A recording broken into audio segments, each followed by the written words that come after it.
What's up, you guys? Hope you're all doing good and welcome to our Dream Dot channel once again. For those who are visiting our channel for the first time, let me quickly introduce myself. I'm Jagdish, a software developer with around 10 years of experience. In our channel, we have been trying to cover the basics of Java programming. So if you are interested in learning Java from the fundamentals, don't forget to subscribe and check out the videos in our channel, as we have a wide range of videos which covers all the basic concepts of Java programming.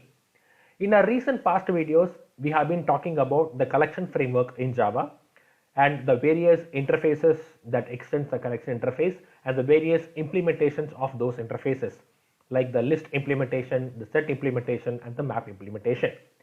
In the recent past video, we spoke about one such implementation of a set interface called as the hash set in Java.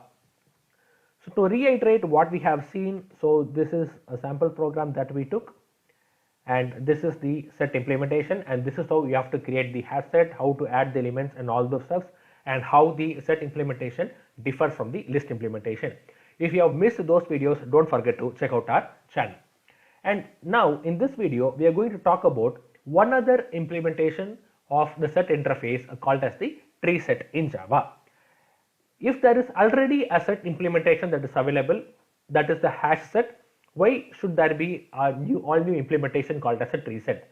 The main difference between a hash set and a tree set is that hash set does not maintain any order of the elements that is inserted into the list, but whereas tree set arranges or sorts the elements in the ascending order. Whatever the order you insert those elements into the list, it sorts the elements in an ascending order.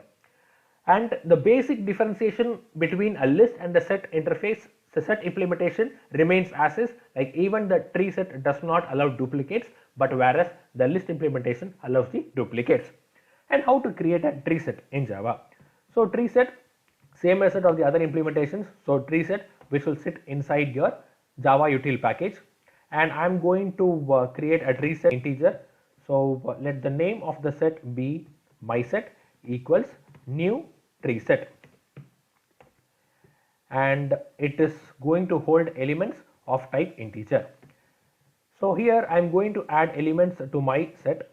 So my set dot add of, so add is the element for adding the elements to my list. I am going to add some elements, so let it be, I am going to add some 5 elements, so let it be 88, 99, 66, 77 and 58, whatever.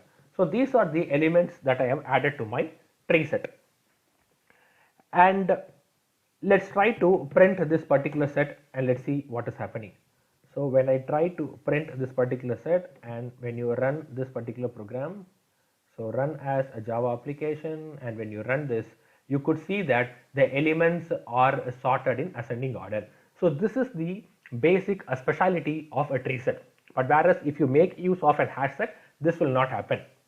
For example, if you try to write the same program by making use of a hash set, so let me try to comment this program out, and let me try to change the tree set to hash set, and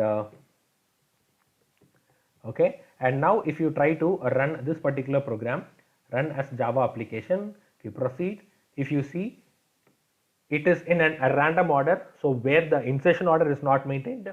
At the same time, the elements are not sorted in ascending or descending order, so it is a random order.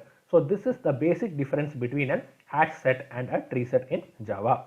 So let me try to uncomment it now. So now you understood like what is the difference between a tree set and a hash set. And add is the function which is used for adding the elements to the list, and if you wanted to remove some elements, so you will have a method called as remove, so which you can supply whatever the object that you wanted to remove, and you can remove it.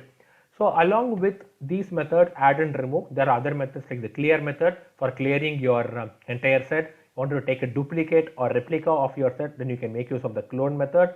And if you want to compare two objects, you can make use of the equals, and you can check whether your set is empty or not by making use of isEmpty function. So there are lots of like variety of other inbuilt functions that is available as a part of your set implementation, which you can make use of. And if you want to find the size of your set, you can make use of the size method. So you can just play with those methods and you can try to understand the implementations.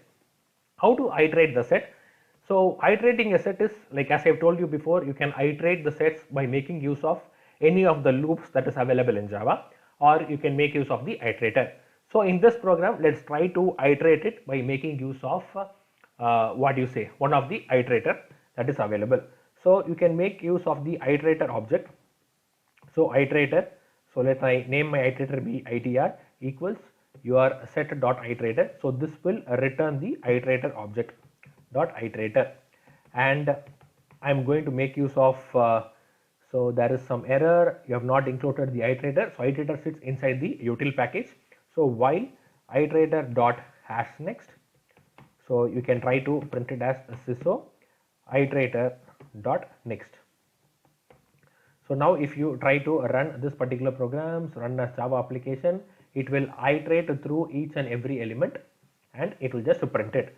As you have noticed before, whatever may be the insertion order of the elements, it will try to sort the elements in the ascending order, and even when you iterate and print it, the elements will be printed in the ascending order. Hope you found this video informative and you got more information about the tree set implementation of the set interface. If you have any further questions related to the tree set implementation, comment it out in the comment section, as we have covered the very essential part of the tree set implementation. If you have any further questions, you can comment it out. We'll reply you, or we'll try to make a video out of it. If you really liked this concept of explaining the connection framework, give this video a thumbs up and consider subscribing to our channel. We'll meet you in the next exciting video soon. Thank you.